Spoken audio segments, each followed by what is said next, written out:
नमस्कार, मैं हूँ कुमारी ज्योति और आप देख रहे हैं शिल्प। पिछले 5 महीनों के संक्रमण काल के दौरान लॉकडाउन ने हर किसी की जिंदगी में उथल-पुथल लाई।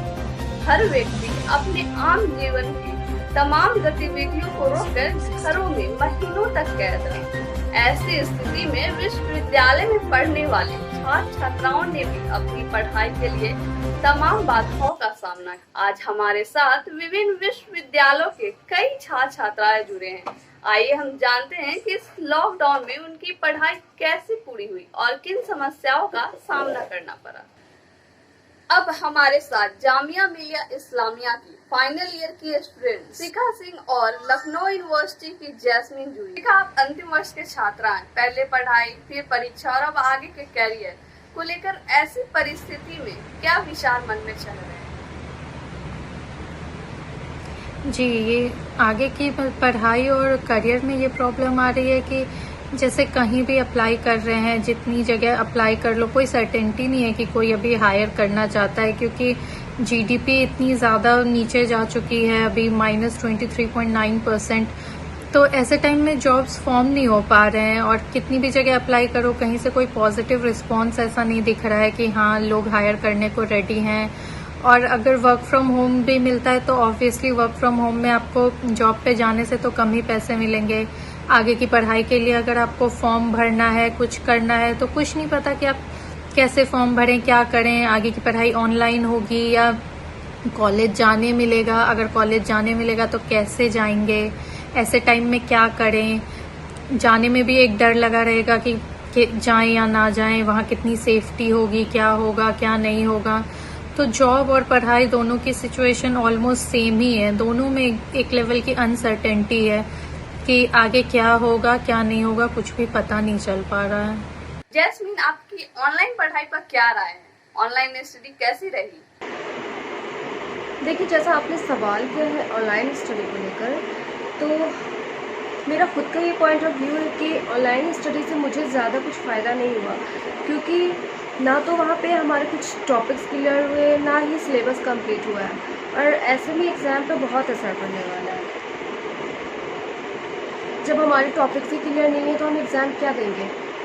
लेकिन सरकार को तो बस एक दिखावा करना है ना, क्योंकि यूनिवर्सिटीज़ में, स्कूल्स में फ़ीस जमा करवाने होते हैं, तो उन्हें तो एक मौका चाहिए और बहाना चाहिए किसी भी तरह। तो उन्होंने ऑनलाइन स्टडी का बस एक बहाना निकाला और कुछ भी नहीं।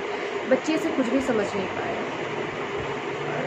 मुझे नहीं लगता है कि इससे मेरी तरह और भी कई सारे बच्चे, तो उनको भी कुछ फ़ायदा होगा, क्योंकि ऑनलाइन स्टडी में एक तो सबसे बड़ी फॉल्ट ये होता है कि वहाँ पे इंटरनेट कनेक्शन इतना स्लो होता है कि एट अ टाइम हम वहाँ पे कोई क्वेश्चंस नहीं कर सकते। तो इस वजह से हमारे टॉपिक्स क्लियर नहीं है और पता नहीं एग्जाम में क्या होगा। थैंक यू शिखा और जैस्मीन हमारे साथ जुड़ने के लिए। हमारे साथ वंशिका जो बीटेक की छात्रा हैं और सौरभ जो इंजीनियरिंग के छात्र हैं, एक ऑडियो के माध्यम से हमारे साथ जुड़ रहे हैं। सौरभ, आपकी पढ़ाई जो सामान्य रूप से कक्षा में होती है और जो ऑनलाइन में हुई, उसमें आपको क्या अंतर महसूस हुआ? Hello, myself Saurav. I am doing software engineering from Siagat College, Pune. Online classes are good, but we are suffering a lot. Like my field is something where I need practicals, lab to clear concept. It happens many a time जो concept है वो clear नहीं हो पाता. Like teachers are trying best, but still it's very difficult to understand coding, especially coding for beginners. It oftenly happens जो teachers क्या समझा रहे समझ भी नहीं आता, and then they just open their cameras ready with their PPTs, PowerPoint. There's no interaction. You know, the biggest problem is हमें online classes करने की आदत भी नहीं है। बहुत चीज़ है जो अपन लैब में करते हैं, where we code, write programs in front of our professors. जहाँ भी डाउट आता, we take their help, they help us to find error where we are going wrong, alternatively tell us how to reduce steps while coding. It's so difficult for sitting too long watching screen. Headache होता है, eye rashes होता है. Basically it's very difficult to concentrate. Even if we try ना, then there are lots of distraction. Sometimes network issues, voice break is hectic. It breaks concentration. Yeah, one more thing, कुछ बच्चे खुद को unmute कर देते हैं and background में music लगा देते हैं. Like seriously, just to disturb whole class. Be honest ना, आई डोंट थिंक सो कि सभी स्टूडेंट्स क्लास भी करते हैं. I don't know the use of online test. I mean सब इवन उनको भी पता है कि it's too easy to get answers, it's just formality to evaluate. That's all. शिका, आपने तकनीकी पेपर को ऑनलाइन के माध्यम से कैसे पूरा किया?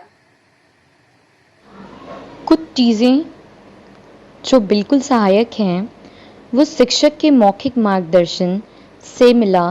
उन्होंने जो लिंक कुछ भेजे जिन्हें खोलकर हमें बहुत सहायता मिली और लगा मानो प्रत्यक्ष या प्रत्यक्ष रूप से हमारे शिक्षकगण ने मेरी बहुत सहायता की. कई ऐसे ऐप्स और वेबसाइट्स से भी मुझे बहुत सहायता मिली है. Thank you Saurabh and Vanshika हमारे साथ जुड़ने के लिए. अब हमारे साथ ईसा मार्टिन यूनिवर्सिटी से सुमन, दिल्ली यूनिवर्सिटी के छात्र आर्यन अनुराग जुड़ रहे हैं.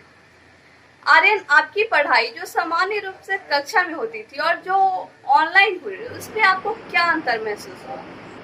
हाँ, तो मतलब एक्चुअली जब हमारी ऑनलाइन पढ़ाई अभी हो रही है और पहले क्लासेस में होती थी तो फ़र्क तो बहुत ज़्यादा है. मतलब अभी अगर ऑनलाइन पढ़ाई हो रही है तो काफ़ी बार हमारा इंटरनेट नहीं चलता या फिर कभी बार घर में भी बहुत दिक्कतें होती है. घर में भी शायद कभी इन्वायरमेंट वैसा नहीं बन पाता जहाँ पर हम पढ़ाई कर पाएँ, तो शायद कंसंट्रेशन में फोकस करने में थोड़ी सी प्रॉब्लम आ जाती है. ऑब्वियसली ऑफलाइन क्लासेस हमारे लिए ज़्यादा ही बेटर होती है क्योंकि अभी एक तो न्यू ऑनलाइन सब कुछ हुआ है, तो हमें एडजस्ट करने में, चीज़ों में उसके अकॉर्डिंग एडजस्ट करने में थोड़ी सी दिक्कतें तो हो रही है. सुमन, अब मैं आपसे पूछना चाहूंगी, लॉकडाउन के बाद आपको क्या लगा? एक छात्र होने के नाते आगे की पढ़ाई को लेकर क्या बातें मन में आ रही थी? जैसे कि हम लोग सब जानते हैं कि कोविड-19 के वजह से हम लोगों के क्लासेस ऑनलाइन होना शुरू हो गए थे. अराउंड अगस्त से सारे कॉलेजेस एंड स्कूल्स के क्लासेस सब ऑनलाइन मीडियम पे शिफ्ट हो चुके थे. बट बहुत सारे इश्यूज़ हो रहे थे कि कौन सा ऐप सही रहेगा. हर ऐप पे कुछ ना कुछ इश्यूज़ हैं, फिर भी सब स्टूडेंट्स कहीं ना कहीं एडजस्ट करने का कोशिश कर रहे हैं. तो सबसे पहला जो इशू मैंने फेस किया था वो था स्काइप पे मेरे कॉलेज के क्लासेस हो रहे थे. तो बहुत सारे स्टूडेंट्स जस्ट फॉर फन हम लोगों के क्लासेस जानबूझ के डिसकनेक्ट कर देते थे. तो उसमें टीचर जो पढ़ा रहे थे उनका फ्लो भी टूट जाता था और हम लोगों को भी समझ नहीं आता था कि ये वाले टॉपिक में इस बात के बाद आगे कौन सा लाइन हुआ था. तो ये सब चीज़ का बहुत ज़्यादा इश्यूज़ हुआ. लाल कॉलेज से ऋषिकेश जुड़ रहे हैं. ऑनलाइन पढ़ाई का आपका अनुभव कैसा रहा? कौन सी समस्याएं बाधा बनी? लॉकडाउन में अपने पढ़ाई को लेकर थोड़ी सी टेंशन तो हुई, लेकिन जब से हुई है हम लोग थर्ड ईयर के एग्ज़ाम में फंसे हुए हैं कि हम लोग अभी अपने आगे का नहीं सोच पाते हैं कि हाँ कब कैसे होगा, क्या एग्ज़ाम होगा कि नहीं होगा. अगर एग्ज़ाम हो जाती तो हम लोग आगे का देख सकते थे, फ्यूचर में कुछ जॉब वॉब का सोच सकते थे.